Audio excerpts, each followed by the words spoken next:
We are live, we're recording, we're doing all these things for Triple T number 123, May Pretty awesome. 7th, 2024. So we made it through May the 4th be with you, Cinco de Drinko, and Revenge of the 6th. And here we are.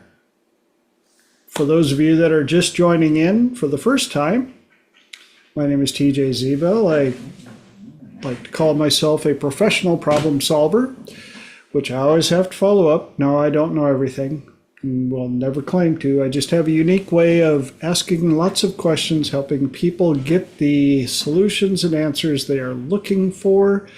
I have amassed a great tribe of people that I can call and pick brains from. So that helps. Yes, big time. I don't know. Kind of sounded like zombie apocalypse in a way, but I thought Halloween in my head, so I follow you on. we are live on YouTube. So, hi, Mom. And for those of you that are on YouTube watching for the first time, please do all the YouTube stuff. Click the subscribe, ring the bell, leave comments, comment on other people's comments, and then comment on your own comments because I just like comments. I'm kind of funky that way. I also have a website, thetswb.com, thetallskinnywhiteboy.com. That is me. That is I. Been that way for quite a while. What else we got? Oh, introduce the tie of the week. So this week's tie is brought to you. Da, da, da, da, da. There we go.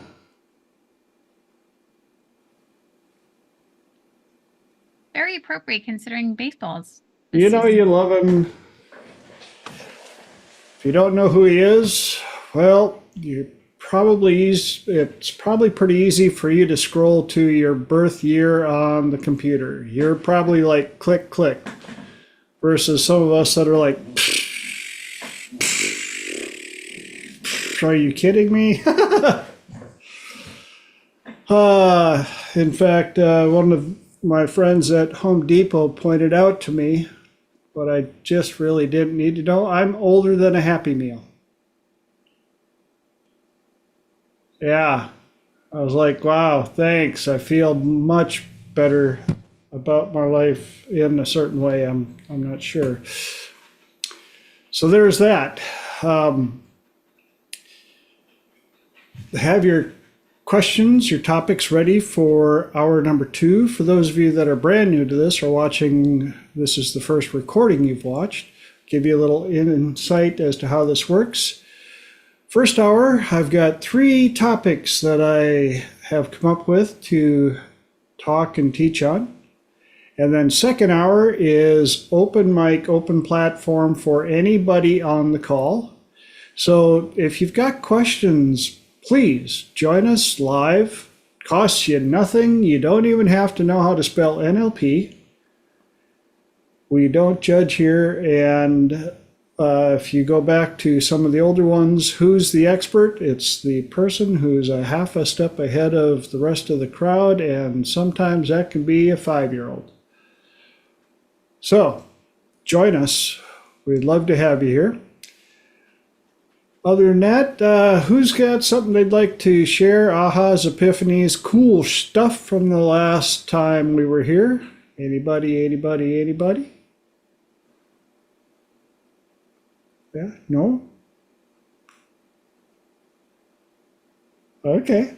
Well, sometimes no news is good news. It's been one of those weeks. We just kind of made it through on cruise control. Then I guess we will dive right into this week's topics. This week's topics are silence. Also, a future thief and compliments. So, right into silence. Who here enjoys silence? And if so, what do you enjoy about it? Lenora. I'm going to go with it depends. When I would like silence, it's very up in the air. People that have, Holly. Oh, you could talk. I was, yeah, no, I love silence a lot. But especially in moments that are time to reflect, time to think about what's been going on, take a moment and, meditate or think about what's going on. Awesome. Mark. I like, when I'm alone inside my own mind, the silent, just laying in bed, I got the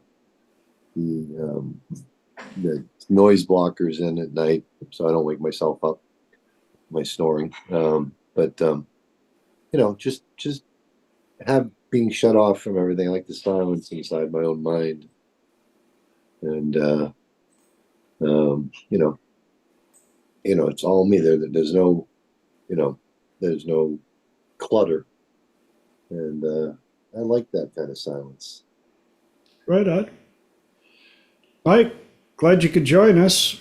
Now that you're here, question that we're spreading around right now is, do you enjoy silence? And if you do, what is it about it, or when do you enjoy silence the most? Well, hi everybody, by the way. That is a great question. I would love to be able to enjoy silence. Unfortunately, my mind doesn't help me with that very well. Yeah, so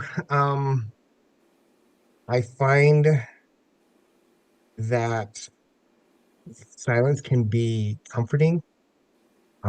It can be so relaxing, but then there's a tolerance there. And then once it goes beyond that, then the ghosts of the void start coming in.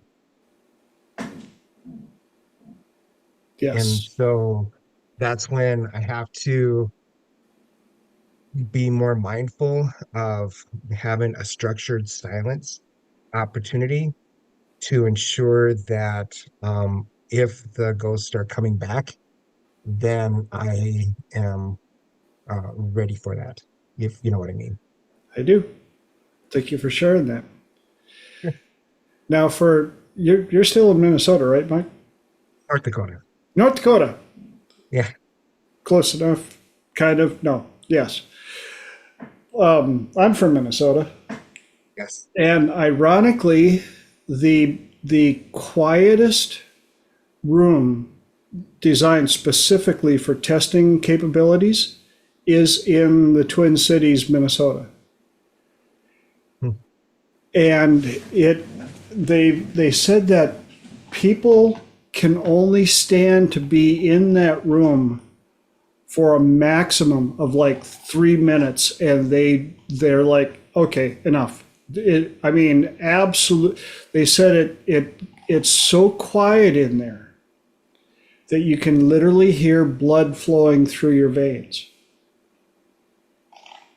We have so much noise around us at all times, and especially I've been dealing with tinnitus, whatever you want to call it, for 10, 12 years now. And it's crazy. There will be times when I literally hear a chime in my ear. And I've had to validate with people around me. I'm like, is there a chime going on somewhere? And they're like, what? No, it's in my head, in my ear. Ting, ting, ting, ting. And it's right on. And I'm like, what? But other than that, yeah, there's always a frequency running, one or two, 24/7, 365.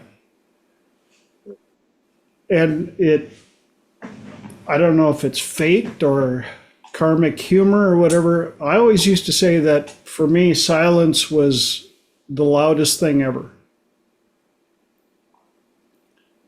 I can appreciate that. And being a DJ and some of the systems that I built, I'm sure that my neighbors would probably enjoy me embracing silence a tad more than I do.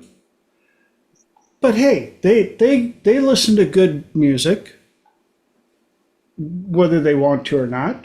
You know, I can't help it that, you know. But that's only the first part of why I brought this topic up.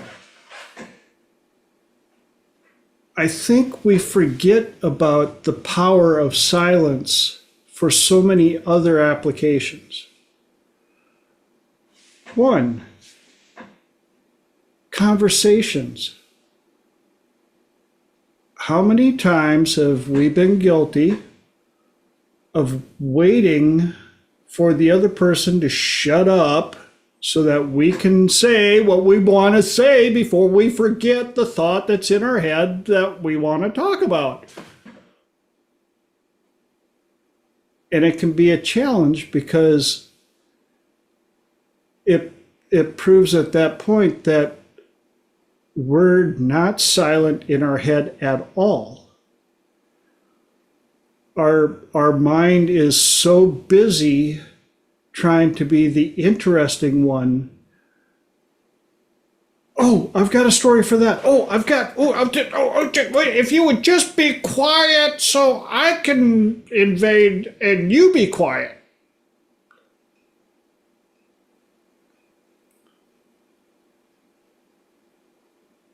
Who knows what I'm talking about?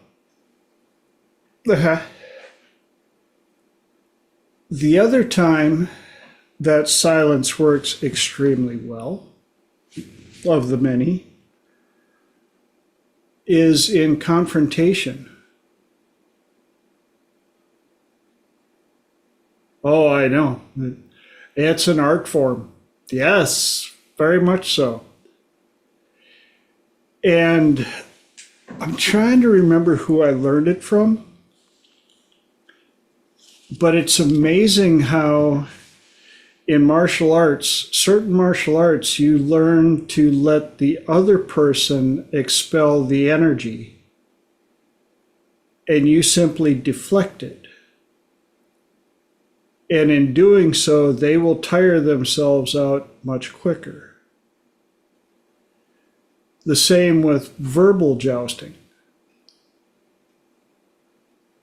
There are two ways of combat. Actually, three. Attack, retreat, or avoidance. And there are certain methods of combat where as they're attacking, you simply move with and away from them. Well, the same can be done in verbal jousting, where as they're attacking verbally, simply being quiet and not building up and yelling back at them, and focusing on, ironically, their left eye.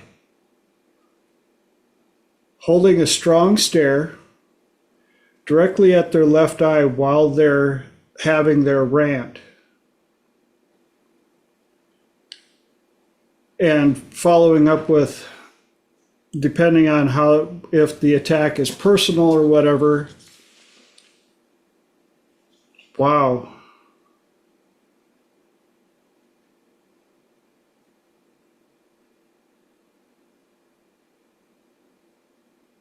You must be hurting.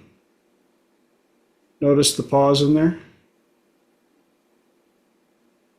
The silence is what makes them have the time to go over what they said because most people are so used to the instant return attack, rebuttal, and matching of energies.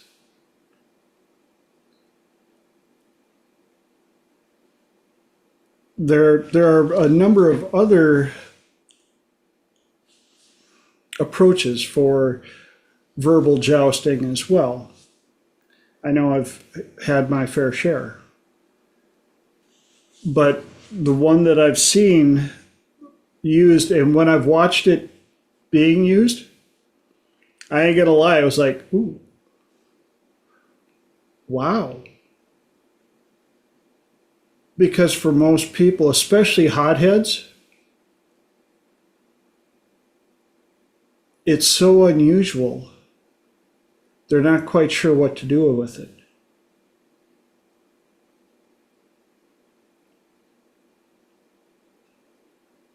Wow, I can't believe you said that. Wow, are you okay? Wow, I don't know where you got your information from, but I can see it's hurting you. And part of that goes back to protective empathy and understanding that the vast majority of the time, the attack has nothing to do with you. You just happen to be in the line of fire. And the most convenient target. And it's especially in those times when the silent part works the best. Because they're obviously just trying to vent. And it'll show itself quickly if that's the case. Because if you're standing there without soaking it in and absorbing it, and you're simply silent, letting it flow over you, that finish of, wow, are you okay? Is kind of like that cold water splash in the face, like, well, I'm just mad. Okay, yeah, you've proven that. Silence. What does it have to do with me?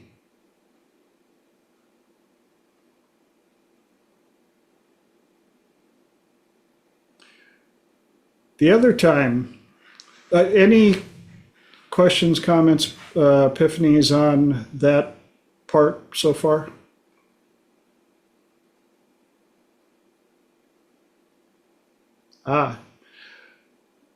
Mike, you go first. Yeah.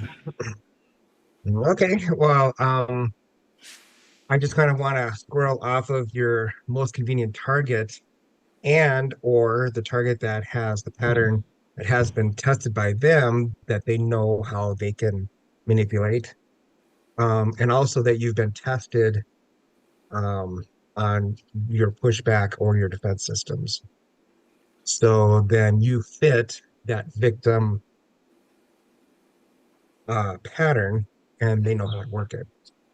So, and I think with your pattern breaking fragmentation system, that takes them out of that normal, predictable banter and puts them on their heels.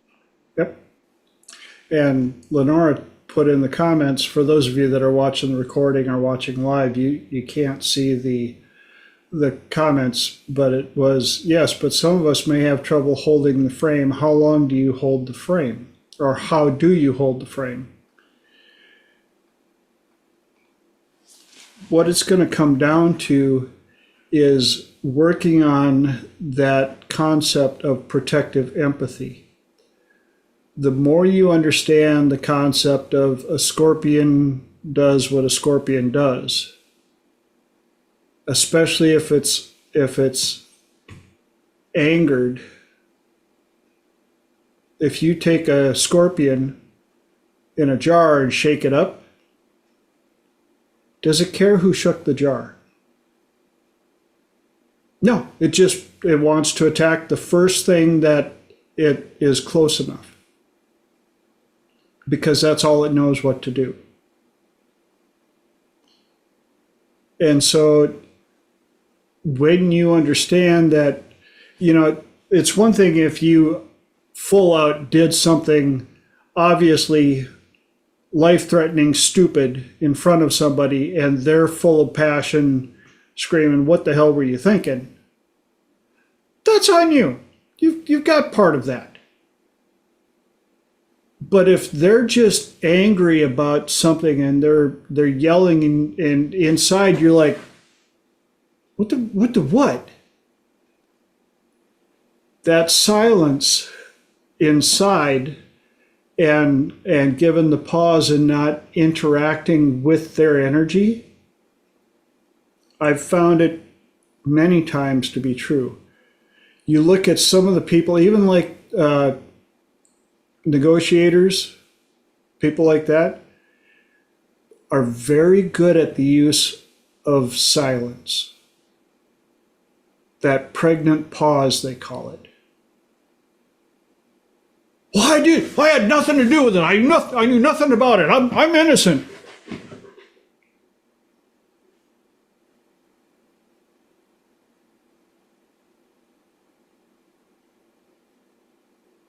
Yeah, you guys could feel that, right? And so when you start doing that in your own defense and then hitting them, especially when you know that it had nothing to do with you, wow, are you okay?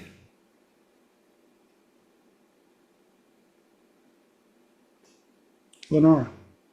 So I'm thinking that it also has to go down to the actress that's able to be on stage, because especially when they're familiar people to us that come after us, even though part of us is thinking, okay, this has nothing to do with me, but then they're specifically going after characteristics or scenarios, whatever, giving examples. It would be who comes down to who's standing on the stage. Yes. And if you've battled a specific scorpion before, do they know how to fight with you dirty? Yes. Yes, they know right where the soft spots are. They know exactly how to sting you. But when they figure out that you've become immune to it through protective empathy, it confuses them. And it's almost like that, wow, are you okay, is that big mirror. Look at who you are right now. Are you okay? Is this about, do you really mean to what is it about what have I done that you're bringing this up? And I've watched massive fights de-escalate simply by the silence of, I'm not going to interact with you on this. This isn't about me. This isn't my fight.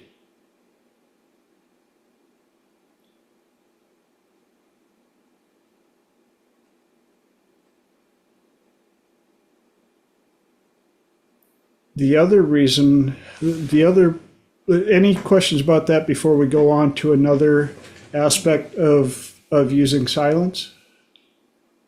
Holly. I mean, I love this topic. One thing though is, if somebody, talk about somebody who is a scorpion who's previously stung us, who knows exactly how to sting us, how do we deactivate those really particularly specialized attacks when they know exactly the right way to push us that it hasn't been deactivated yet. If I told you that I was going to come in and I was going to throw an uppercut, a left helicopter, and then a straight punch, would you stand there and take it? Or would you go, that's how he fights every single time, and it's not about me?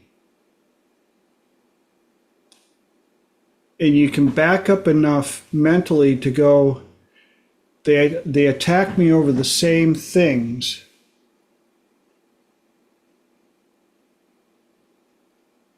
Because they know me. Why would they do that? And again, I'm going to go back to protective empathy. Because they know you. They don't necessarily, most of the time, it's not about hurting you. It's about the lashing out and getting somebody else to hurt with them. Because they haven't figured out how to ask for help, whether it be ego, past training, whatever. They just know that my life sucks and somebody's going to hurt with me. And especially for empathetic people, like a lot of people that we know in our community, who are the people that come to us? Is it the brawlers, or is it the ones that always seem to get beat up by the brawlers? Most of the people that I deal with are the ones that get beat up by the brawlers. The brawlers don't give a rip. They blow their stack, they beat the snot out of you verbally, mentally, whatever. And what are they like 10 minutes later? Well, what are you so mad about? They're over it. They're there, you're toasted. Okay, I feel better now. Let's go get something to eat. Why are you so quiet? What are you angry about? What's your problem? I don't know. I'm a smoldering piece of charcoal. You just toasted the snot out of me. Well, yeah, but I'm over it now. And Mike you were raising your hand, Mike, and then, no. Thanks. Here I have a few notes in here. I think it takes an individual with a proactive attitude and a place of calm to be able to hold their frame, or be able to make the right choices. To be triggered as reactive, what would it be like to be proactive? And what options do you have, which may include walking away and telling them that I'm not going to talk to you about this, nor anytime in the future. And then um, being able to hold my ground during that time. Problem is that you're kind of setting a trap for yourself in a social environment when they just bring up that topic just to see whether or not you're going to stand your ground in front of others. So that was an option that I came up with, but then it has that other part of being able to have that key for manipulation. What are your thoughts? Well, especially when they bring up stuff from that they brought up before. That pause and then going, wow. It's too bad you don't have the ability to find something else. You've brought that up many times because you know it hurts me. Is it about me? True. And another thing that came up was that this was their pent-up release of stress. Yes, And it doesn't absolutely. matter who, what, where, when, whatever target, it just had to come out.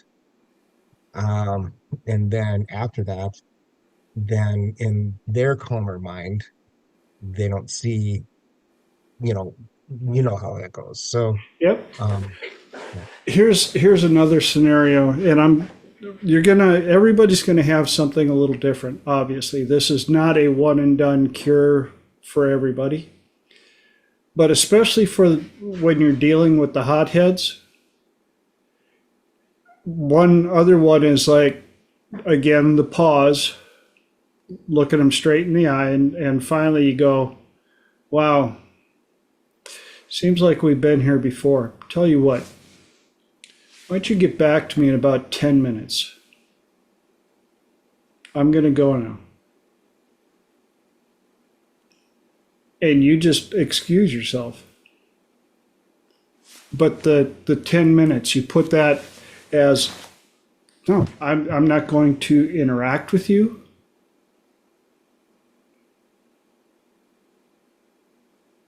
We've done this before.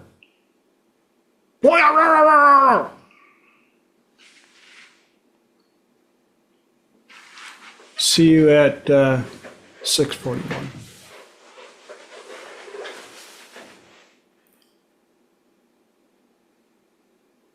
You have to get to a point, especially with the scorpion hotheads, to let them know that things are going to change. Because if nothing changes, nothing changes. And I've told many of my clients, you don't have to take jabs and stabs from anybody, including family. You're not required to take that from them. Well, you don't understand. It's my whatever. I'm like, yeah. And that family member, of all people, should be the last one to do it. But they're usually the first one that thinks that they're qualified to get away with it because they have for so long. How long have they been doing it? Oh, since I was, as far as I can remember. Exactly. And if nothing changes, nothing changes. Is it going to be easy? A lot of times, no.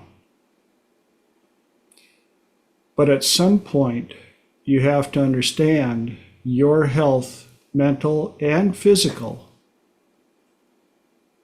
are worth more than accepting this poison from them. Especially the ones that are ragers and forgetters.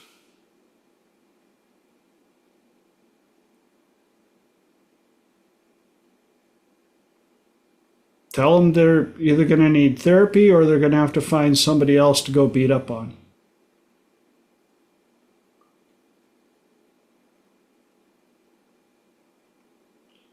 But oftentimes what I'm finding, and I've heard this from a number of other people, other trainers,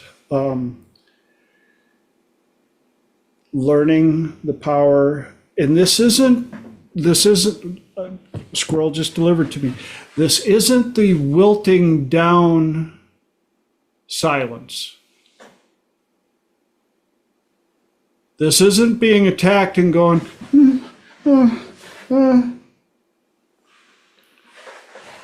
because that's an even easier attack. That's when they're like, oh, you're such a sissy, da da da da da.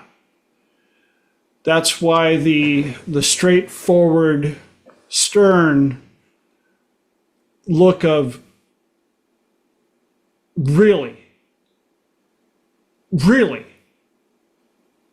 without saying really. We've seen that look before, right? Even if you didn't pull it off, you've seen somebody pull that where somebody's ranting and the other person is looking at him like, for real? That little cock of the head and just like, and silence. And the other one's like, well, aren't you going to say anything? Wow. You okay?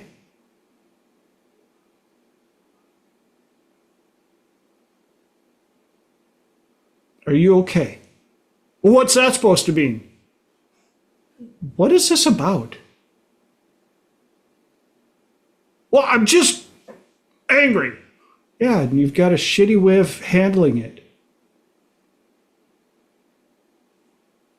Why don't you go get some help? Get back to me tomorrow.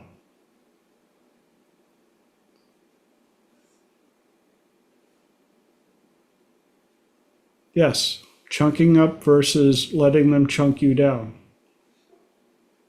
Exactly.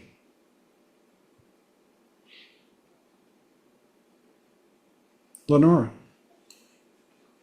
So I had a little bit of a download while you were talking, and I know Holly says this. Holly and I say this a lot, like, oh wow, these topics are exactly what we needed. And going into the weekend, or this coming weekend, I was preparing and future pacing in the best possible scenario and doing my best to keep my composure as this whole scenario was playing out. And what I remembered was one thing that you often talk about is what actress is on stage. And especially with some people in the chat right now, when we fall into those old patterns and those past roles, that actor or actress is coming out the most. And what TJ is talking about is being able to hold the frame. And so in this scenario that was coming up, was part of me is thinking, I don't need their validation. I don't need their input. And I feel really good about that. And then that younger part is like, but I do. And it's like, no. You need my validation. You don't need theirs. It's never good enough. And so what I did was I separated them out. And even in thinking about it, ensuring that that younger self is back in a safe place and that this version is the one holding the frame. And I found that to be a lot easier. And what did I write down? Sorry, I'm looking at my notes. Oh, because anticipating that this person may go into their defense of, you were wrong, Lenora, you da. And it's like, no, you were wrong. There is no argument. This isn't up for discussion. You can think what you want. You're not going to convince me. And being able to hold that frame was a lot easier when I noticed which part was getting upset. Yes.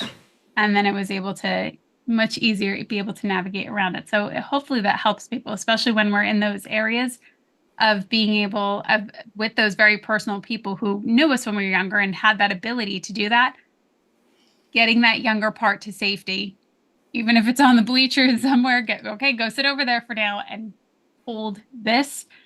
And then once it's done, then go take care of that. I am so glad you brought that up because one of my squirrels just delivered. Yeah, this is straight out of my class, Identity Management University. If you were going to write a script, a movie, a whatever about a bully picking on a 5-year-old, but who would you write in there to show up and be able to calmly and coolly shut down the event? What would their characteristics be, whether they're alive or dead, real or fictitious? What would that look like? We've all seen those movies, the guy comes in and he's the real quiet one, kind of like last one I saw that comes to mind, Roadhouse. If you've ever seen the traditional movie Roadhouse, Yeah. He didn't go in and bust chops on people that were acting up. He would just simply walk up and say, okay, we don't do this here, time for you to leave. And if they attacked him physically, they usually found out that was a bad idea. We're not talking about learning how to be a brawler but it's who would that person be? And if you can picture that in your mind as, I'm defending my 5-year-old who doesn't have to put up with this anymore. Done. It's done. You've been doing this for, I'm X amount of years. You've been doing this since I was born. If you have something legitimate, we're going to talk about it, but you're not attacking me about it. If this is just about you wanting to dump your feces from the week on somebody, sorry, we're done. We're closed. Gonna have to go somewhere else. Because again, understanding that up to 80% of all sickness and disease is caused by repressed emotion. Now, if they were coming up to you and telling you now, I gathered up all of this rat poison and you're going to take it.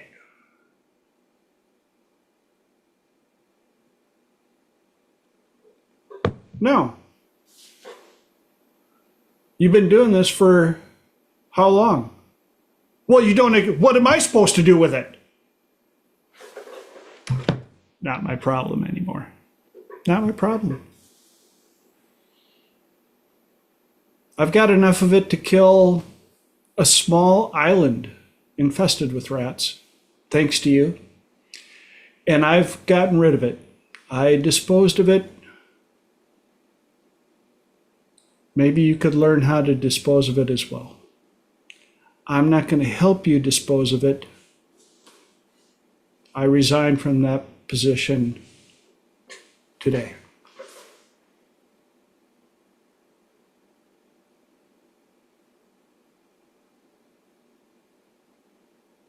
Holly. Okay, so there's 3 things coming up for me with this as follow-ups. And by the way, great stuff. I'm loving it all. Thank you all for your input. So the first one, this does kind of remind me of one of my mentors, my boxing coach, Martin Snow, who's also a great life coach as well. Talks about he calls it the something in your teeth defense. And so when you find yourself falling into an old pattern, and say you're fighting with an ex-husband or something, he says, pause for a second after they go on their tirade and then say, I think you have something in your teeth.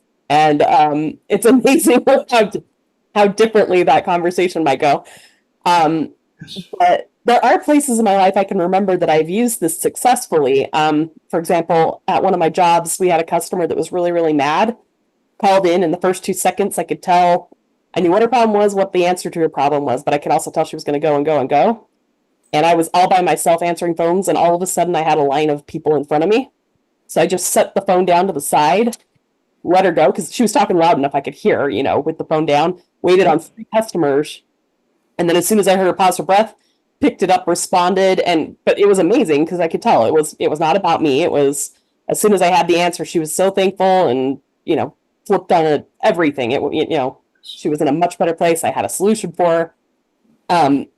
But in spite of all of that, the thing that does come up is how much of this really is, emotional is emotional. And if you could get to a logical place, you can respond so much better. But when you're in the emotion doesn't necessarily react to logic.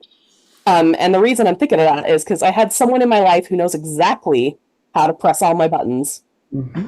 And hadn't been in my life for years. And I thought, they came back into my life to interact with me. And I thought, no big deal. I've done years of work on myself. I know so many things I didn't know before. I've cleared so much. this interaction's going to go fine. And within less than an hour, I was already in their control. And within 24 hours, I was a complete weeping mess. And the only thing I could do was, fortunately, now I know I have a good tribe. So for TJ, I reached out to TJ, just said, I'm in trouble, help. And I knew I wasn't thinking logically. I'm just like, I don't know if you even remember this, TJ, but I'm just like, just tell me what to say and what to do, because I'm not in a logical place where I can think it through, but I trust your logic and I trust your ability to react here. But which was so great. I'm so grateful I had that opportunity. But I would, I would like to know how to get to where I'm not responding emotionally, because even logically I knew it was ridiculous. But once the emotions take over, they take over. And that's why I call it protective empathy. And building those defenses to understand, like you pointed out, the vast majority of the time, it has nothing to do with you. Whether they say your name, they say it's all your fault, da da da da da. The vast majority of the time, it has nothing to do with you. They just simply don't know what to do with all of the rat poison, and they just want to get rid of it. They want to share it. How dare you be happy in my misery, so we're all going to have a shit day.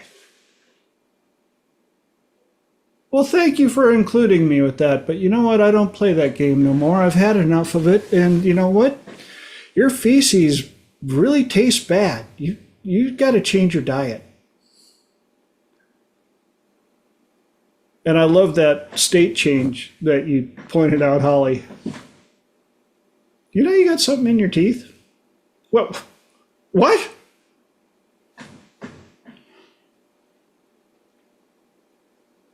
Did you eat garlic?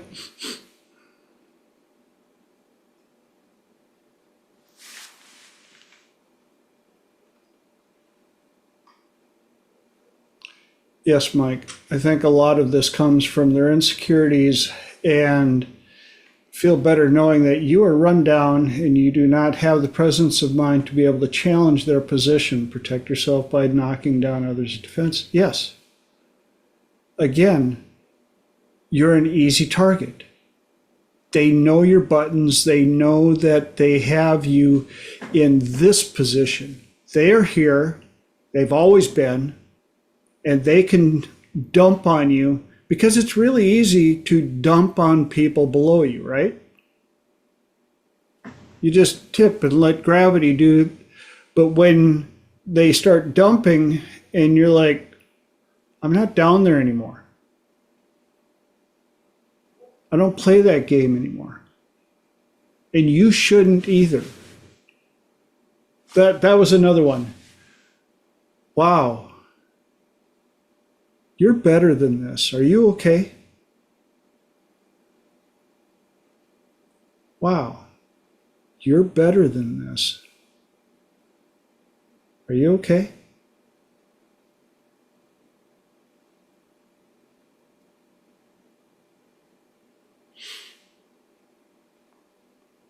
Or at least I hope that you are better than this. There. Notice how all of those deflect it from you.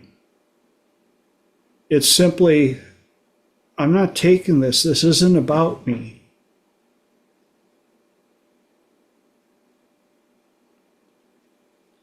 And we burned up almost the entire hour on this, which is good. You guys know me. If we get on something that is a hot topic to help people, I'm all for it. Now I'm going to throw this in real quick. Also, the other thing about silence that we forget about in conversation is understanding that other people sometimes just want to talk about their stuff, and we have to remember that it's a privilege to be interested in other people. how do we feel when somebody gives us the ability to say what's on our mind? And I'm not talking about venting. I'm talking about, hey, you want to hear what happened today? And the other person's like, yeah, for about 3 seconds until I get to tell you what happened to my day because I want to talk about me. You know, kind of like that Toby Keith song. I want to talk about me. I want to talk about I want to talk about one. Oh, my, me, my, what I think, what I want, what I know, what I want. Oh, I see. But there's something in the silence. And of course, as a lot of my topics, this one came up because one of my clients today who said they really needed to learn how to be better at listening. And so I started explaining one little concept of echo talk. And they cut me off and talked nonstop 13 minutes straight. Didn't even give me enough of a pause to do a pause fill. And so I just started smiling. And when they finally took 2 breaths in a row, I said, you know why I'm giggling? They're like, well, why? I said, because you've talked nonstop for 13 minutes straight at a time where you're asking me to teach you how to be better at listening for conversation. Talk about an ironic place to do a rant. And they were like, this is why I need help. I'm like, the first step is identifying. Yeah, but I get so anxious because I've got so many things I want to say and I'm afraid I'm going to forget what I want to say. I said, yes. And in trying to find the opening, do you remember what I was talking about before you jumped in on your 13-minute stretch?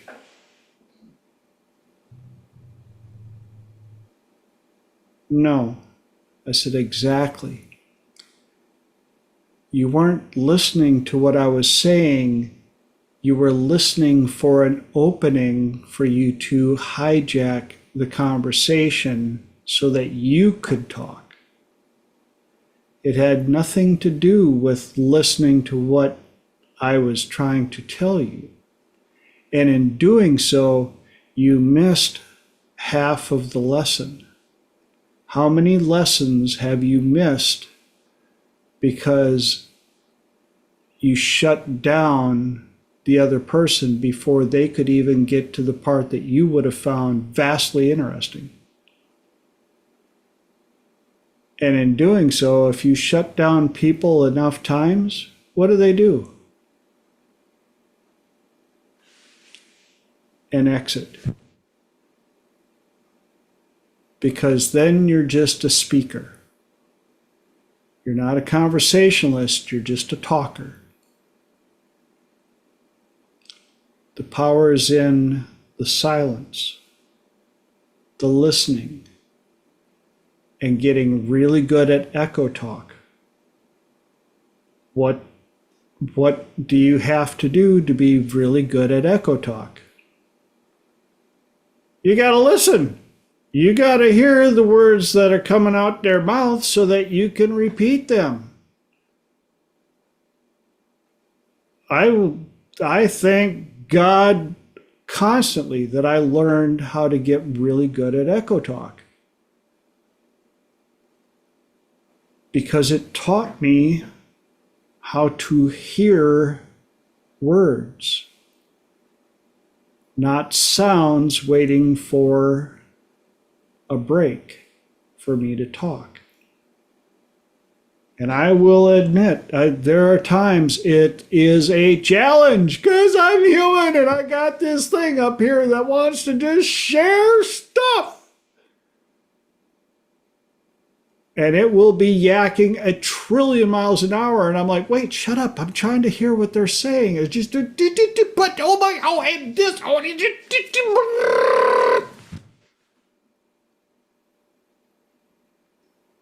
and so I'm still a work in progress. But I can tell you, I am much better at conversations now than I have ever been. Ever.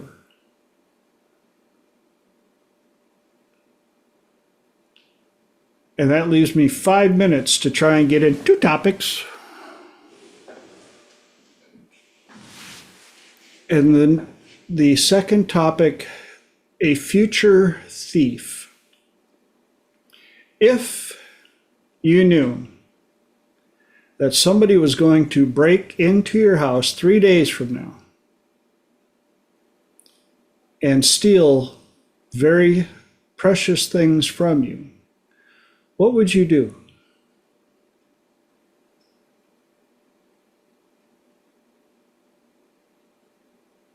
I would say lock up your stuff. Protect your stuff. What if you knew who the person was?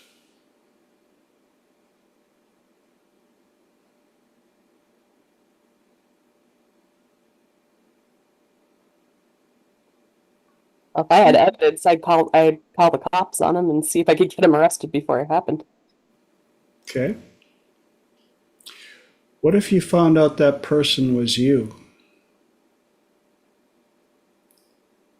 And negative talk and worst case scenario thinking was robbing you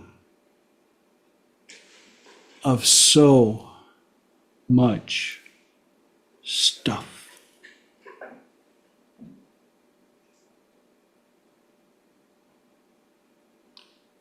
Oh Lord, please help me, God, with this revelation of how all my life I have been stealing and wasting away my future by being oh, of self-pity and negative talk that just isolated me from the world.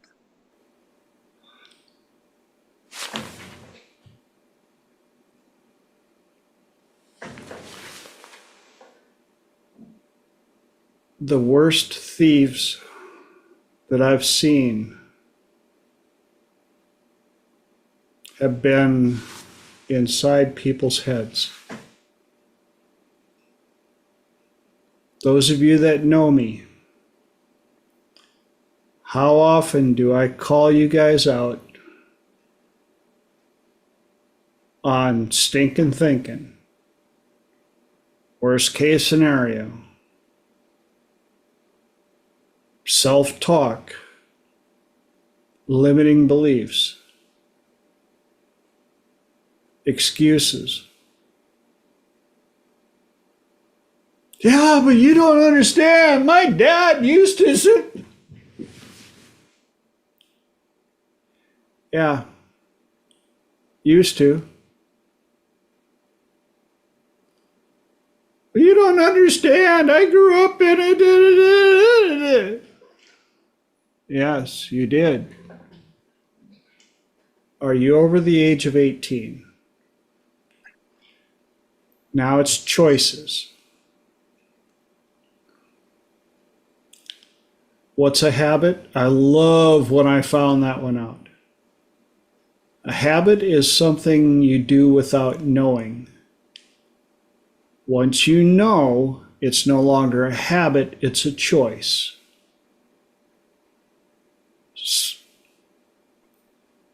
But you have to know what the other side of the choice is. Huh? But you have to know what the other side of the choice is. I mean, But still, it's habit to go down that line, but to be able to know, feel, practice, live that other choice or other pathway is where being not being reactive, but being proactive, taking the time to be able yep. to find that quiet find, clean out all of the mess that's around you and sit quietly and know and discover who you want to be and develop that path. Because it's not fair just to say, hey, you don't do this without uh uh defined alternative.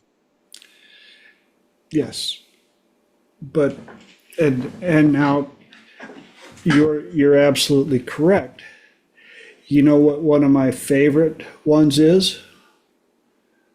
Mark, this has nothing to do with you. Smokers. Well, it's this habit I can't break. Like, well, you just understood what it is. It's no longer a habit. It's a choice. Now, don't get me wrong. I smoked for way too long. Until the day I made the choice that I didn't want to be a smoker anymore. I remember it. 666.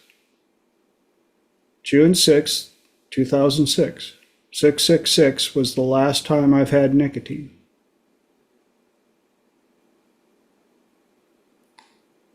But I'll tell you what, I've had people come to me, and I've talked to people. My grandfather smoked for almost 85 years.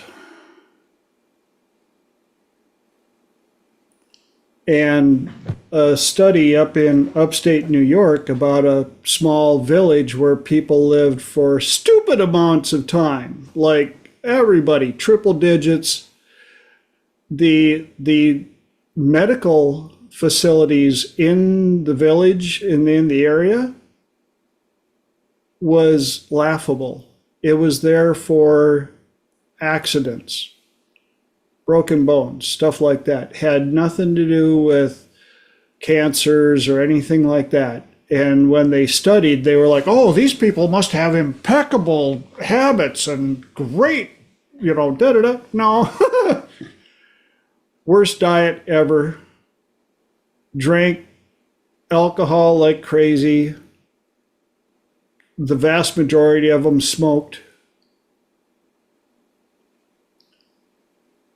Yes, it's not the healthiest choice, but it's blown out of proportion as far as I'm concerned. Again, what are we finding? Up to 80% of all sickness and disease is caused by repressed emotion. That's that future thief. This village, when they finally figured out the only thing that was different about them, not where they came from, not their ancestors, not their diet, not their sleeping habits, whatever. If anybody in the town did something that went against community standards, like stealing, which was extremely rare, they didn't even have a jail.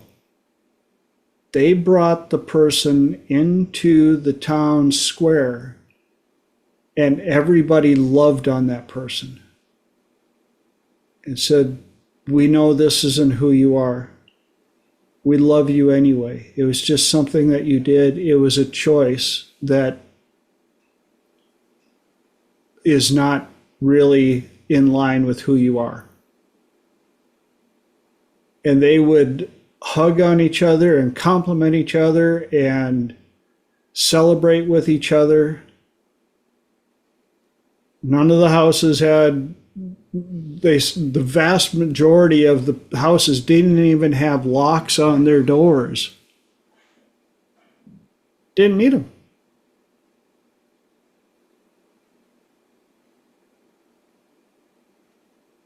They talked issues through.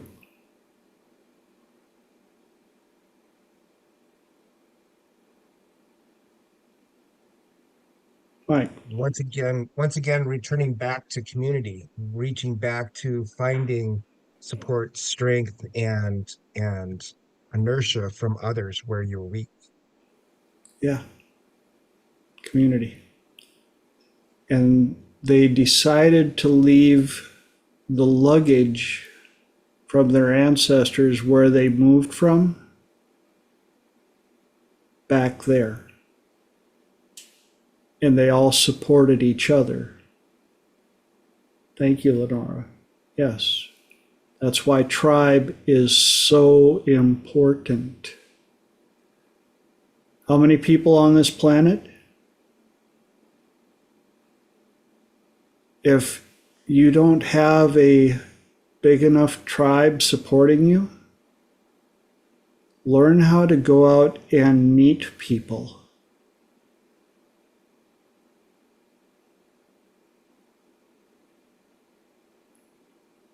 And try to do more for people each day. The good ones will rise to the top. I know I've gone a little over on my hour, but I wanted to bring this out because this is why I'm on episode 123. What you guys do for me every week, just want to let you know. This is why I have to let us roll into the second hour, because it's not about me. This is a tribe place. I'm not your leader.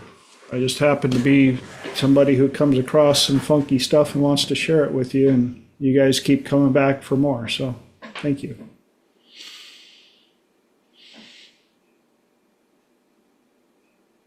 Oh, you want to share that yourself, Lenora? I wrote that I actually did not have a tribe or a group before you all. So thank you for creating this space, TJ, and thank you all for showing up. And I have to give a shout out to my hometown. As crazy and dysfunctional and whatever you want to call it, 187 people, right, Mom? We knew tribe right away. We had our bad apples, we had our challenged people, we had our hotheads, but we had our hard workers and we had our caring people. We knew that if something went down, that community rallied. They would go in and take care of people. Then you had stuff like, my grandmother wrote the gossip column for the local newspaper. Kept us all in the know. That's right. The Nelson family had lunch with the Andersons. They had roast beef and potatoes out of Mrs. Anderson's field. It was amazing. Mm-hmm. Yes, it was Facebook before technology. But enough about that. We are in hour number 2, and as promised, it's time for you guys to come up with questions and topics. What would you like to chit-chat about?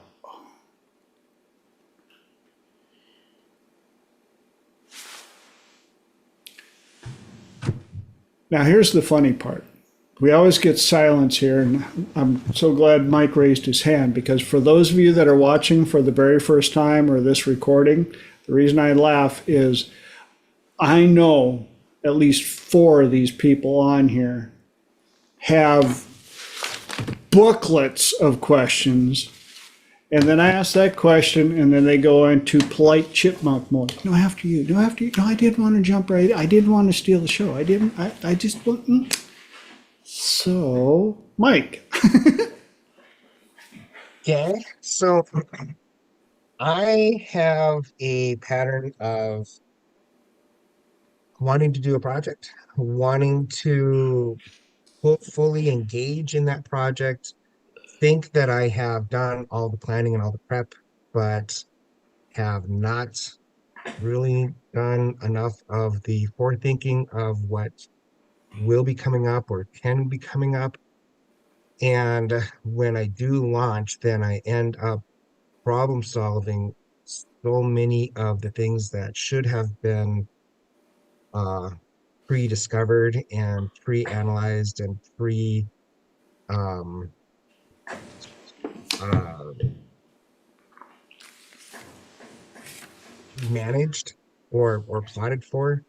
Um, how do you know when you have enough planning out of the way to be able to move on to launch? Does that make any sense? But it's kind of what I'm thinking. Okay, the other thing I forgot to point out for those of you that are watching for the first time, second hour, I'd let everybody on the call answer first because I like to learn as well. And then if there's anything I can add, I finish up with that. So Lenora, what do you got for Mike? I love that question, Mike. And for me, what it sounded like was, or what's coming up is learning how to trust yourself and really, and even, and I absolutely still find things that I'm like, oh, okay, that's something to look at. And I just actually noticed it today. And I had no trust in myself, very, very little, and I would question everything. And even in a conversation I had said to somebody who's probably watching on YouTube, and I had asked him a question and I said, "Is that okay with you?" And he goes, "You just questioned me if we can talk about a topic you want to talk about because you don't even," it was something about trusting myself. And that was very, very resounding for me because I realized I didn't know how to trust myself. Once we can start to trust ourselves and say, okay, yes, I have cultivated enough information, I can move forward with the next step. We then take that much more inspired action to feel a bit better on taking one step. And I like to look at it as one step at a time because I could really look at the whole thing and then avoid the entire project.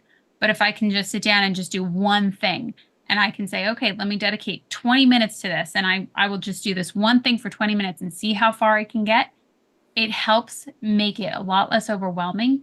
And I can then also say, I trusted myself enough to sit down and to focus on this. I made progress forward, and now I'm one step closer. So it was easier for me to quite literally take smaller steps and chunk it down, down, down, down, down. And I was able to build more trust with myself. But then I also will go as far to make a promise to myself and then carry through with it and say, oh, I just did that. I kept that promise to myself, and point that out because there are so many things that we dismiss. But if we can notice, I did do that. I said I was going to do that, and I did that. Even if it's, I said I'm going to go to the grocery store and get the groceries, I did that. And it's just really following through and noticing I do have trust in myself and I can do these activities. Which ones am I avoiding? Why am I avoiding them? And how can I help myself more effectively? Great answer. Who else has something for Mike? Mark. Well, sometimes, when we try to forward plan a project, we want it to be perfect. And sometimes we can get caught up in the paralysis of analysis. We want to make we want to have this great thing happen, this project, come to fruition, and we want it to be perfect. But really, if you just, if you've done your work, like you said, just start, okay? And, and don't get caught up in that, well, maybe if this goes wrong, again, that's the paralysis of analysis. So, I agree with Lenora, just start anywhere, do something, and, because it's never going to come out exactly like we imagine it's going to happen. But we can get caught up in that, wanting it to be perfect. Great answer. Anybody else? Holly. So I'm going to second everything that Lenora and Mark just said. exactly kind of what I was thinking. One of the analogies that Matthew Hussey likes to use a lot is the idea of being in a car and you're trying to decide, is the best path to the right or is the best path to the left? Because you could sit there looking left and right, and you can't see anything. But if you scoot out a little bit, if you actually turn left and drive for a while, that's when you realize, oh, you know what? I would have preferred right. Oh, no, actually, I do like left. And so it's that action that is uncovering the things you need to know. It's that action. So, if you're expecting it to do perfect, then you're going to have to plan every single little tiny detail. But if you say, hey, I'm going to budget for the fact that I'm going to go the wrong direction, I'm going to budget money, I'm going to budget time, I know that's part of the process. The other one he talks about is if you compare it to which mountain should I climb? Well, if you climb one mountain, sometimes there might be a bridge over to the other mountain. But if anything else, at least you got better visibility and you're able to see if you start climbing. So that is the biggest thing. And I mean, I need to learn this myself too. But if you take a step, it doesn't have to be the right step. And most of the time, say there's 100 steps you could take, your odds of getting the right one the first time, that's 1%. But you will know by taking the step. That's the only way to really know if it's the right step, is to take the step and uncover everything you need to know, which is hard to hear, at least for me. Another great answer. Lenora. So this one's going to be a little out there. It is. So there are times where I will do my best to picture myself at my very old age on my deathbed. The hilarious thing is that I can't see myself 10 years from now, so I often think like I might have an untimely death, but in the event that I can wrap my mind around this. And I'm sitting there thinking, what if I just took one step? What if I had just made that one decision and I put it into action? And I then see years of going, I'm laying there with all these years of, oh my God, I couldn't do that. I couldn't do that. And that is sometimes enough fire to get me moving in the direction that I need. Told you it was a lot out there. Another great one. One of the things that I find is it sure is safer sitting and talking and planning, and boy, I got all this planned, but actually living the life and changing the mindset it's a different energy. It is a different self-discipline to sit back and be an armchair quarterback. Boy, I sure am good at that. I guarantee I'm good at being an armchair quarterback of what my future plans should be. But understanding that the quarterback has so much training and so much background and so much everything, and the it's the learning how to walk that I'm scared of. So I guess. Lenora. I'm sorry. Apparently, I'm not holding back. The best thing that I ever did was hire people to help me, hands down. And yes, it is an investment. And you might think, well, of course they're going to push me. I hired them to do that. Yeah, of course they're going to say that. I hired them to do that. And I absolutely had a negative Nelly in my head. And it's still the best decision I have ever made, to the point that I will have as many as 3 people that I hire to get my ass moving, because that's just me. And I can get more money. I cannot get more time. I'm going to stop now. Take it away, Mark. Tad James talks about timeline therapy, and I use that in hypnosis sometimes. With the second stage of timeline therapy is you move forward in time to a point where you're there, you've accomplished everything you wanted to accomplish in life, and you're that guy, and you feel all the emotions associated with that, feeling of accomplishment. And then in trance, you have the person turn around and look back and see all the things that had to be true or real in order for you to have achieved that you know, that thing, that project, whatever, you know, to become the person that you want to become. So your mind, it might not, you know, come out exactly in the order that you're imagining it in timeline because you're in trance, but you'll see all the things that have to be true or real in order for you to be the person you want to be, have accomplished the things you want to have accomplished. And that's stage 2 of timeline. It's when you imagine yourself having, I've done it, I'm here, I've got it, you know, I've become that person, I've done that project, I've accomplished these things, and then turn around and look back and see all the things, because your mind will create a scenario where all the things that had to be true or real and all the hurdles you had to overcome will become, you know, oh yeah, that's right, I got to do this and this and this and this, and then, you know, but that's yeah, that's, like I said, I like timeline therapy. I use it a lot.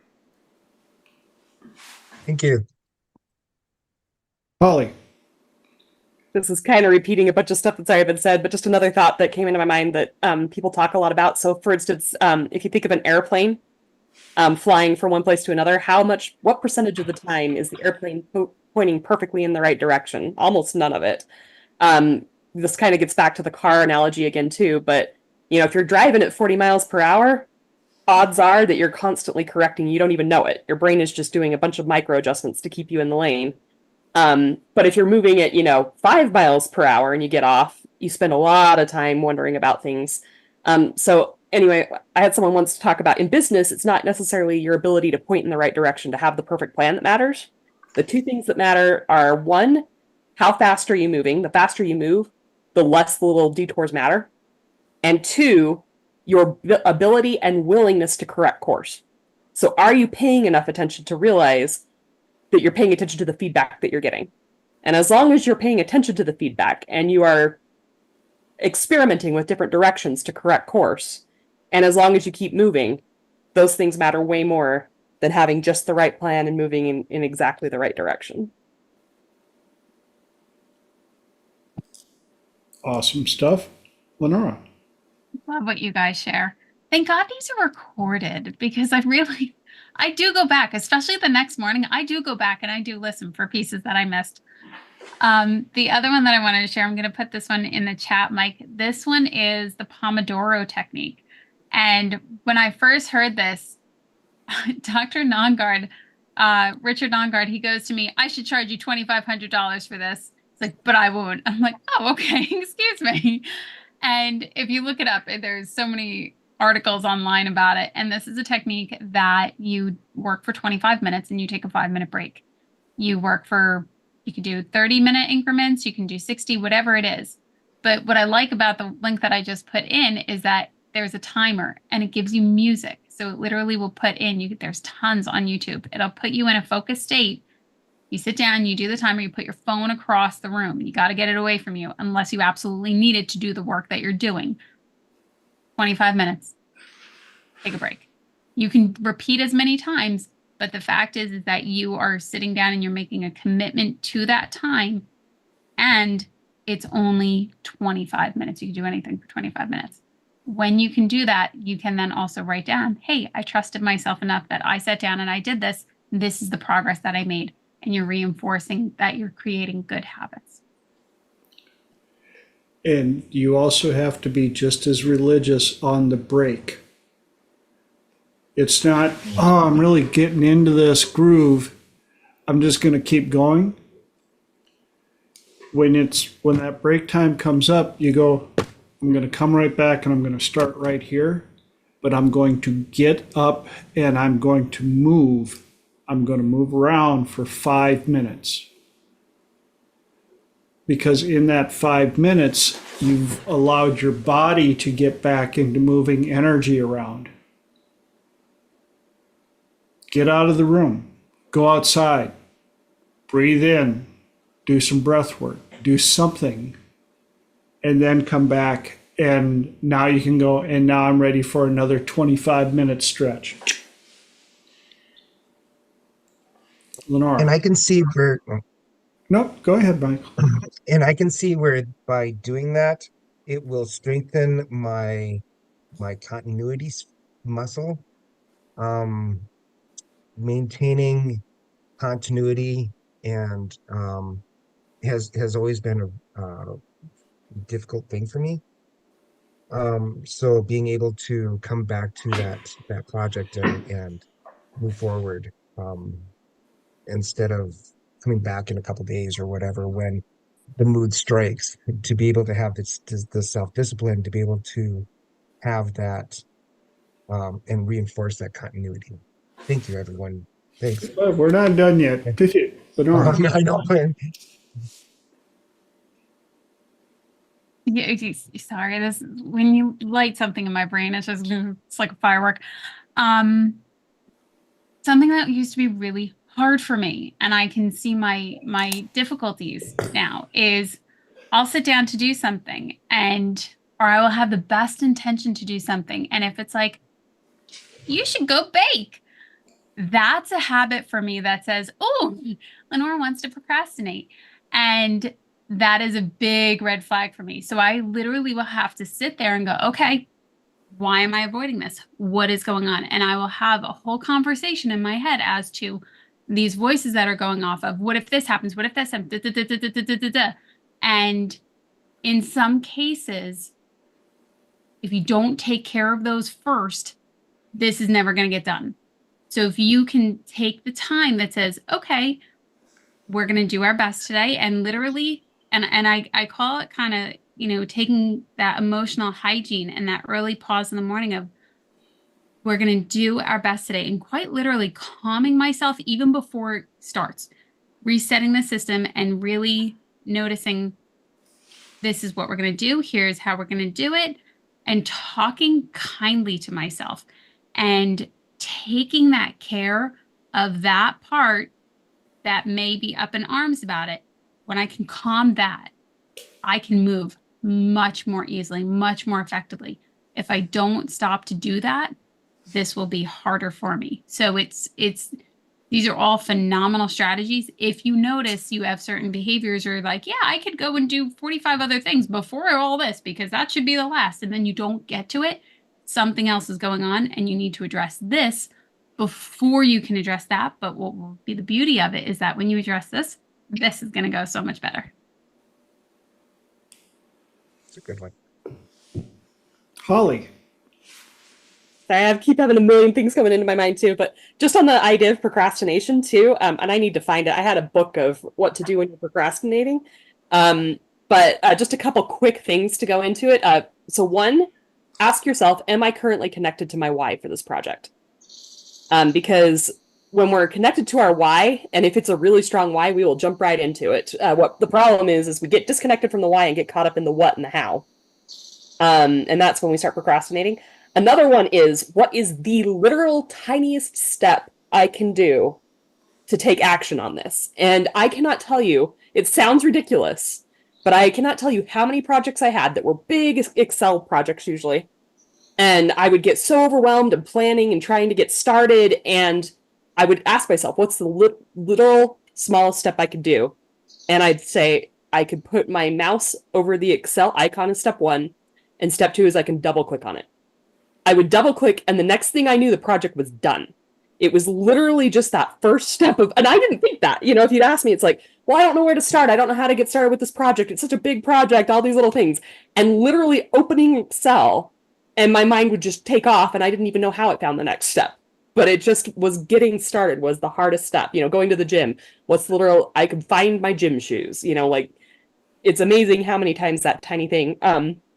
Pomodoro technique, I want to do a second shout out for that one. That's a great one too of, I'm trying to do too big. I'm trying to eat the whole whale. Okay, I'm going to set, and 20 minutes works for some people, but I know some people who literally do 5 minutes. I'm going to set a timer for 5 minutes and go crazy. So, start where it feels right for you. And it's better, 5 minutes consistently done. I did the math once. It was several hours over the course of a year. If you did 5 minutes a day, how many hours in a year you could get done, and how many hours in a decade could you get done versus 0 minutes. It doesn't seem like a big difference, but it is a big difference. And there was, oh gosh, what was the other one? Oh yeah, the procrastination blaster. So if you've got a lot of built up resentment and anxiety, if you're familiar with the technique from Red Gold that Dr. David Snyder talks about a lot. So you start out, I have to, I have to, I have to. And you say it with a lot of feeling. So I have to clean my house. I have to clean my house. I have to clean my house. I have to clean my house. And then you just let that emotion run for a while. And then once you feel like the emotion's gone for a minute, then you say, I don't want to. So I don't want to clean my house. I don't want to clean my house. I don't want to clean my house. I don't want to clean my house. And then if you sit still, then the automatic thing, now that you've vented all that energy, will come up. I want to clean my house. I don't know why that works. I think part of it's because you get a chance to say no. Chris Voss talks about when you're in negotiation, you need to be able to say no before people will say yes in most cases. So I think the procrastination blaster, this is just my personal theory, works partly because it gives you a chance to say no, partly because it gives you a chance to vent the energy, and partly because when the mind processes don't, it has to process that statement without the don't. So I think all three of those things are kind of part of that process. So anyway, those are four attacks for procrastination that I use that are my go-to. Okay, so are you ready for me? Oh, I got stuff. First question. Do you often find yourself going, man, this is going to take a long time? I do, but more the energy. How much energy is it going to take? Here's one of the things that I've found. Most people overestimate how long it will take and severely underestimate what they can accomplish in a set amount of time. Very guilty. I'd be like, oh, I've got this project. Oh, it's going to take me forever. It's going to take me forever. I don't have that much time today. I'm not going to have time to get to it today.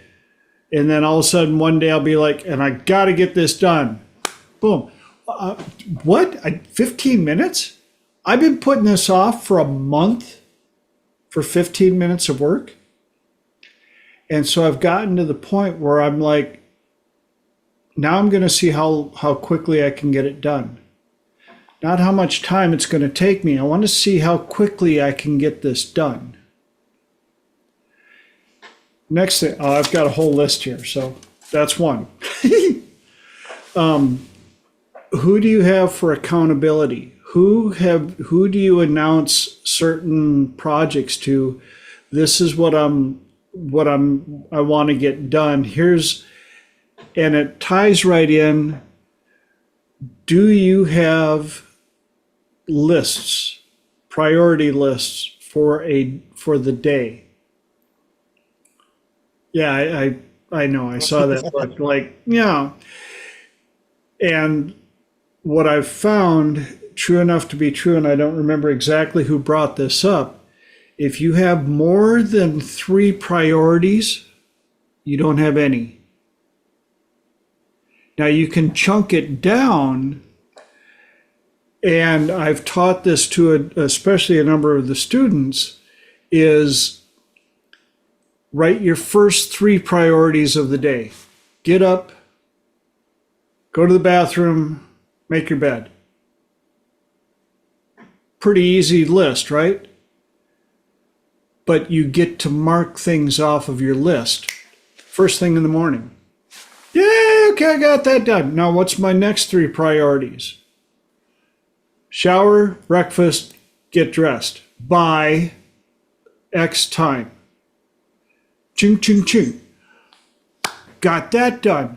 What's my next? And then you have your project lists that you can start adding Pomodoro effect to. Okay, so for the first hour, I have 3 items that I know that I have to get done today. So I'm going to Pomodoro on this one first thing. And whether you do that in a 5-minute increment and take a minute to dance around and move and shake and think, or whatever balance works best for you starting out. And you can build that up. Start out with 5 minutes, take a minute dance, and go, Wow, that was really easy. I'm going to do that 3 times. Then move it up to 10 minutes. Then 15, whatever, until you're like, yeah, you know, that 30-minute stretch, I found myself at about 28 minutes kind of, and find that sweet spot and start banging out on that. The other thing is, you ever find yourself overthinking? Yes. Here's one thing that I've found to be true enough to be true about overthinkers, and I've brought this up before, but you may not have been on the call when we did this. Do you know that overthinkers never overthink best case scenario? It's always worst case scenario. And so when you find yourself overthinking and you can catch yourself going, okay, okay, so I've identified 75 worst case scenario things that could go wrong. That probably won't, but I've identified them. I've invested a lot of energy. Now I need to find at least 3 best case scenarios. One of the examples I like to do is, okay, we're going to take a vacation and we're going to drive to Phoenix for the weekend. And immediately overthinkers, oh my God, well, what if the transmission of the car breaks down? What if along the way we blow a tire? What if our luggage falls out? What if I forget my wallet? Oh my God, what if we get there and they don't have a room for us? Okay, we've identified everything that could not everything, because oh my God, there could be a plane flying overhead, the engine falls off, lands right on our car, we all die. And it's never, oh my God, what if the trip goes perfect? What if we get there and they upgrade us to a king suite for free? What if we get there and somebody goes, God, you're really good looking, here's $1,000. Well, wouldn't that be best case scenario thinking? It has just as much chance of happening as the worst case scenario. That's why I teach in the quantum of possibilities. Best case scenario has just as much probability as worst case scenario. Which one are you going to see the most? The one that you feed the most energy to and look for. So in that case, why would you want to look for the wrong stuff? The right stuff exists right next to it.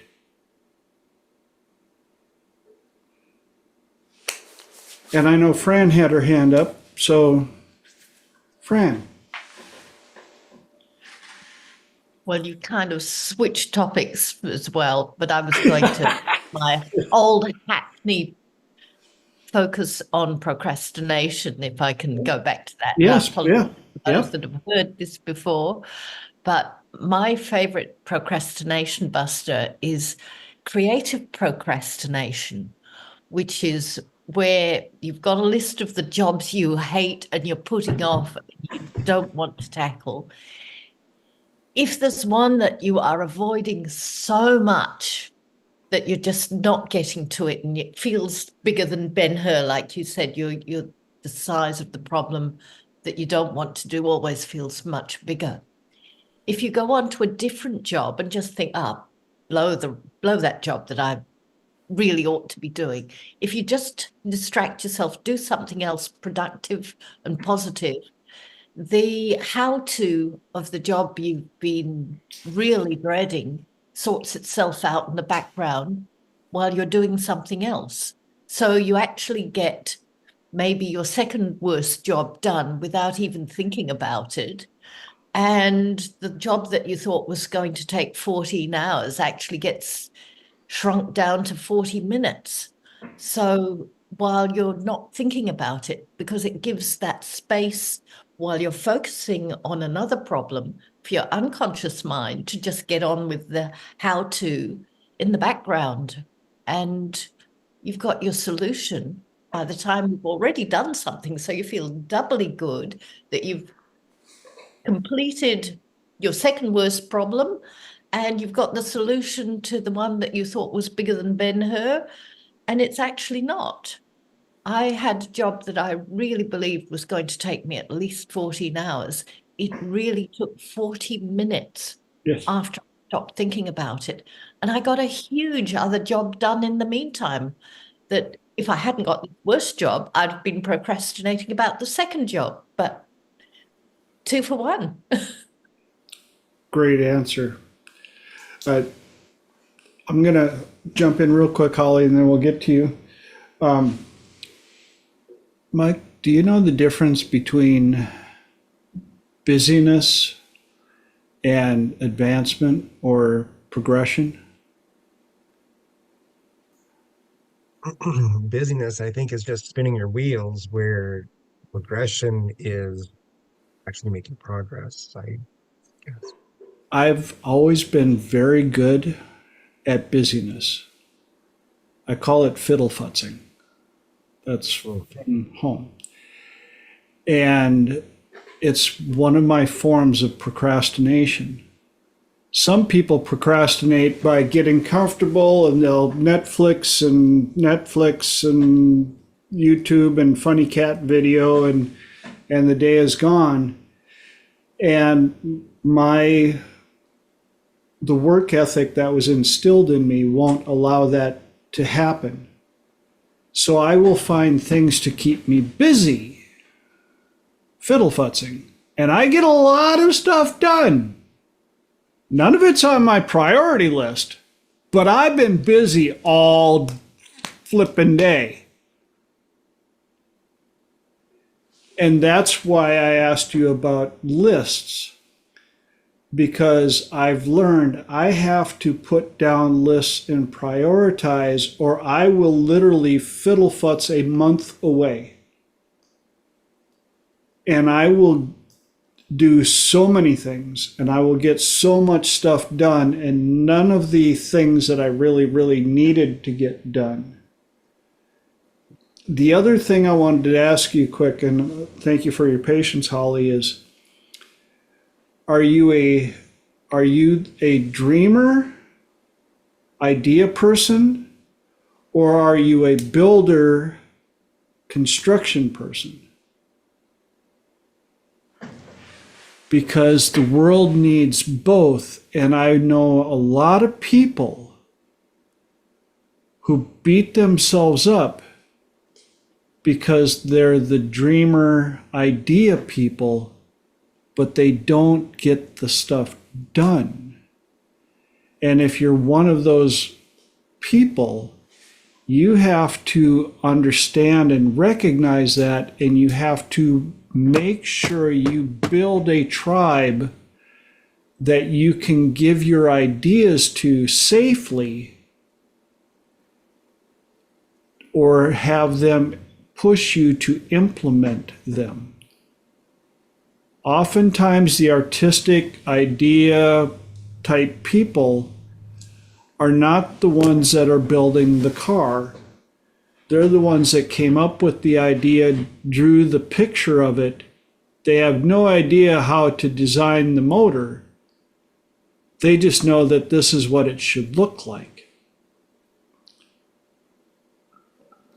And so that's another one I wanted to point out to you, is make sure that you identify if you're the dreamer or the builder. I know some builders that are horrible at designing. If they build their own home and they get to do it their way, it is about as appealing as Cell Block 6. Very functional. And then I know designers and dreamers who build a house, and us builders are like, do you realize that Your plumbing is in every corner and elevation of the house. So you need the two. But both of them have to keep advancing towards the goal. So if you're a dreamer, find the builder, put a timeline down, get your tribe together, get accountability to make things happen. That help? It does. Thank you. Holly, you're up. This is kind of following from a bunch of things that what TJ and Fran are saying made me think of. I will say with the list, it's definitely a huge thing. So a couple things with the list. First of all, I have to do mine digitally because if it's not digital, I will lose it. I won't have it near me when I need to look at it, whatever it may be. But also taking advantage of alarms on the phone of when to follow up on your list. Totally believe in this. What are my next 3 priorities? So a couple things that came up for me is first of all, there's this idea of we have something called a trust bank with everyone we work with. And every time somebody makes a promise to us and they follow through, it's a deposit in the bank account. Every time they promise to do something they don't follow through, they're taking a withdrawal. It might even take a little bit of a withdrawal when you have to trust them in a major way, but then maybe they deposit once they follow through again. And just as we have a trust bank with other people, we have a trust bank with ourselves. And often we don't take the opportunity. There's all sorts of deposits we could make, but because we didn't take a moment to recognize ourselves and actually put the money in the bank, we don't build up that account the way we should be. So you put your top 3 priorities. Maybe it's get up, make your bed, eat breakfast, shower, whatever it is. You've got your 3 there in the front. So when you make your bed, take that moment to then just say, woohoo, I made my bed. Cha-ching, there goes some money in my trust bank. I followed through on something. Oh, and here's the thing is like with your trust bank, it could be something stupid. It could be, I want to play video games for an hour because it would be really good for me to just have a minute to sit back, or maybe it's watching movies or, the thing that somebody thinks is lazy. If you do it as a planned activity because you are actually going to take a moment to just sit back and relax for a minute, that's okay. And that can be a deposit in your trust bank. I told myself I was going to take an hour to relax. Cha-ching, there's some money in my trust bank. And having if you have a to-do list, so a lot of this comes from, I'm from Utah and Stephen Covey was big when I was growing up. So we got a lot of those trainings. So if you have an actual written to-do list, physically crossing it off or deleting it if it's a digital file, whatever it may be, that is the action of putting it in your trust bank. But another thing you can also do is one of your tasks is to just look at your task list and reorganize it and update it. So you can put so I was gonna say, so for instance, if you have this big project, maybe it's, I'm not gonna work on it right now. But the smallest step I could take is I'm going to put a timer on my phone for when I am gonna work on it.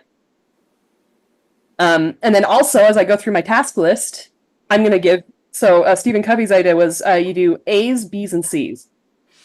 A's are things that are big, important projects that need to be done soon. B's might be, your somewhat big, important projects, but maybe you've got a little bit more time to get them done. And these are the list of things that just don't ever get priority in your life because they're probably important, but they, maybe they've got a little bit of time and they're not the top thing. And so what you do on your task list is you can have maybe like I just put it here when I think of it list. And then underneath you have an A list, a B list, and a C list. So when you do that task of organizing your list, you put the tasks in each category. And then it's important to say, you know what? At 1 p.m. for an hour, I'm going to work on my C's to make sure they actually get attention. Because sometimes what will happen, so, like kind of what Fran was saying, if I have my task list, I know my go-to, maybe I'm not going to work on my A, that project that's overwhelming me. The truth is you do work on those other things in the background. But also when you're working on your big project, you've got all those other tasks that you should be doing in the background. So knocking something off your list allows you to focus on your project. So even from that perspective, you are working on your project just because you're freeing up mind space. But, and by having it on your list, on your task, on your calendar, the fact that you've scheduled a time to work on it gives you a chance to say, okay, and that's in its place. Now I can focus on my project. So anyway, like I said, it's kind of repeating what everybody's saying, but just the biggest thing is making sure you take that moment of saying, yes, I'm giving myself credit for all of the things I'm accomplishing. And also just a second thing for that, the three top things. I was reading in a book by a Navy SEAL. He talks about having your three targets, and he says you've got the target that's right in front of you. 90% of your attention might be on that, and you can see it in a lot of detail.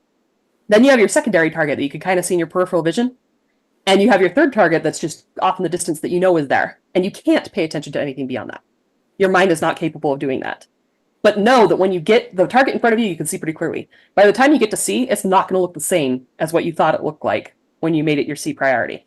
So you only have C just to make sure you're moving in the right direction. You cannot plan any more detail than A at any point because it's the only one you can see clearly anyway. So Awesome. Fran. And I'm going to follow on with that. Again, some people have heard me sprout off about this before, is the magic of the Z list.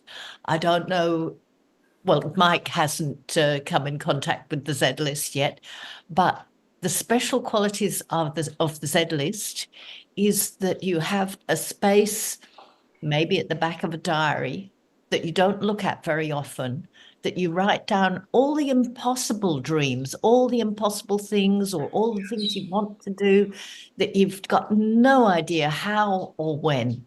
You just write them down and you close it up and you don't think about it.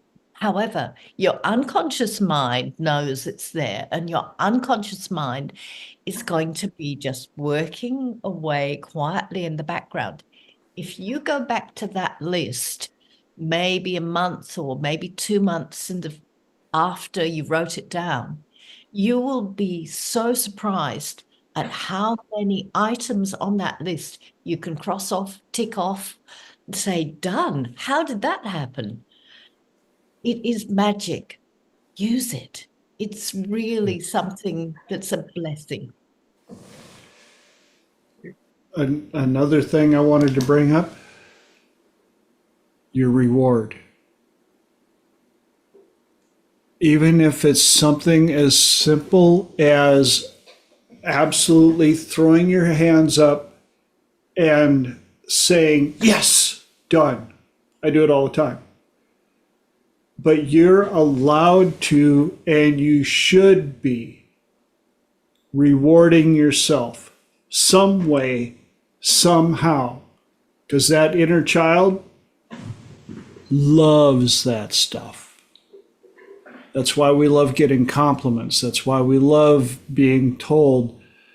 And the better you get at it, the more you understand, hey, I finished this. Yes, cool. Next. And you start building that enthusiasm and reinforcing that confidence level of, yes, I did this.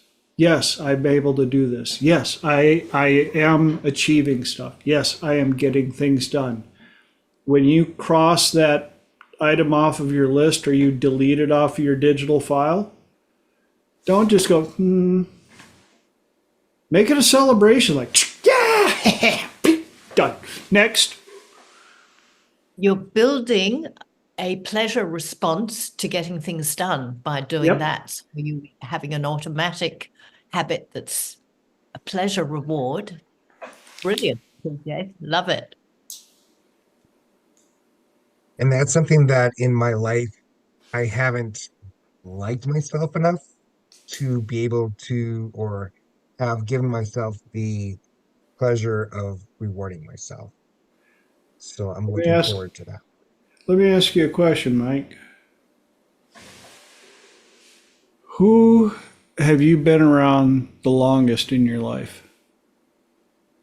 Well, I can't run away from me. Exactly. When everybody else is in and out, back and forth, the only person that you're stuck with your entire life is you. Learn how to become your best friend and learn how to become absolutely 100% in love with who you are. It will change your world, I promise you, at a level that most people don't understand until they get there. How do I know this? A, I had to do it first. B, my clients and students that have reached that level, their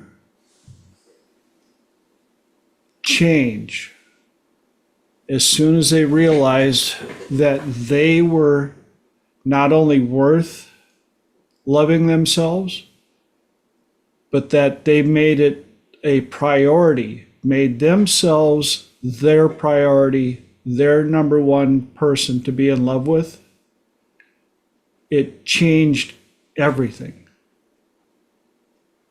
The outlook, you want to talk about manifesting?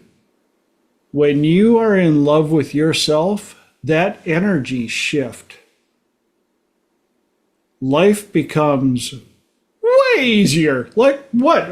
Really? Like what do it? I promise you.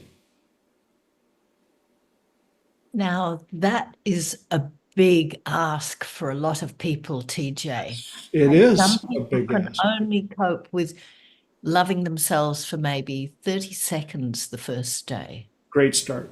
So if you start with 30 seconds of loving yourself and just dedicating that time to love you, if you can sustain it for 30 seconds on day one, maybe you can sustain it for just a little bit longer on day two. And if it becomes a habit, even if it's not achievable initially all the time, just having that dedication to just spend that little bit of time being dedicated to you, it will expand and grow. And And what please, was daunting will become everyday. and please understand, this isn't about standing in the mirror going, I love you. You are the, oh, God, I just love myself. Look at me. Who couldn't love me?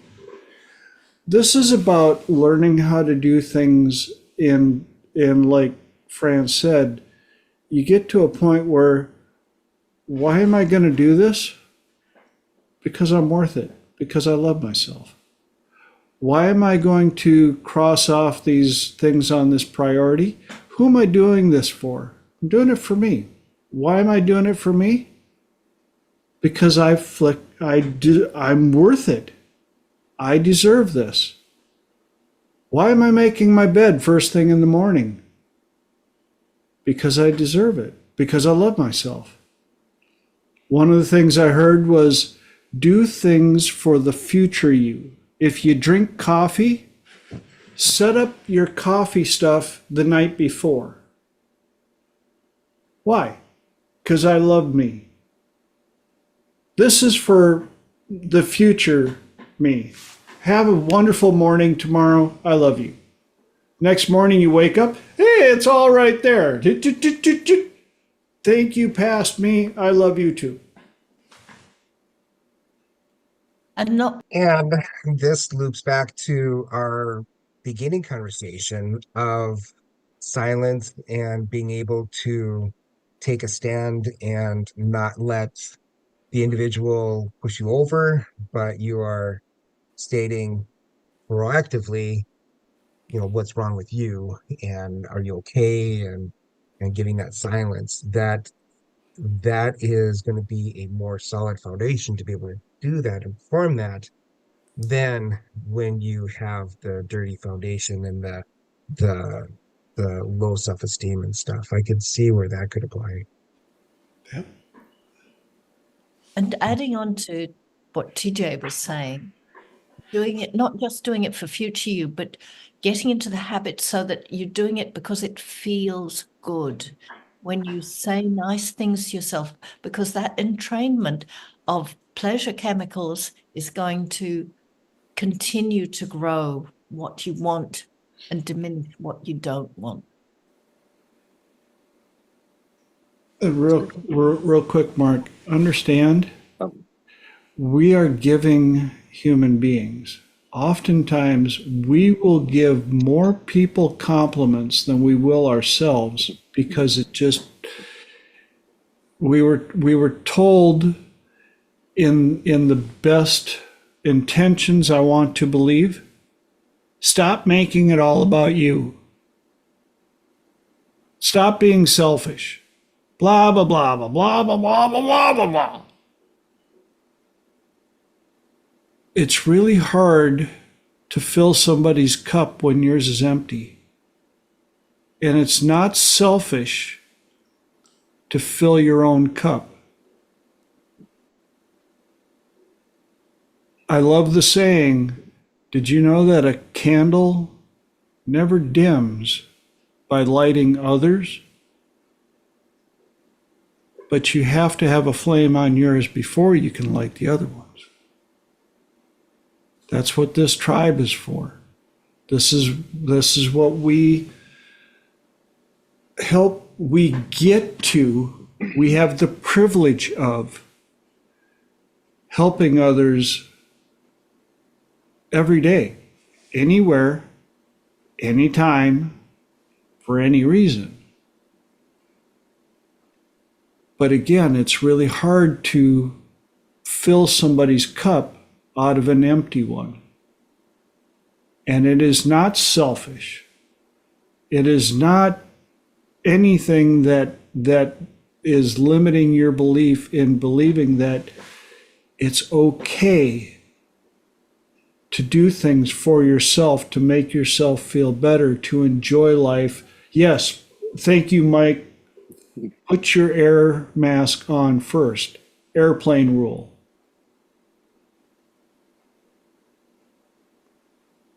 And this goes out to every single one of you that hears my voice. I am here to help you guys. I've been down, I've been through shit. And I learned that it isn't selfish to put me first if it helps me help others.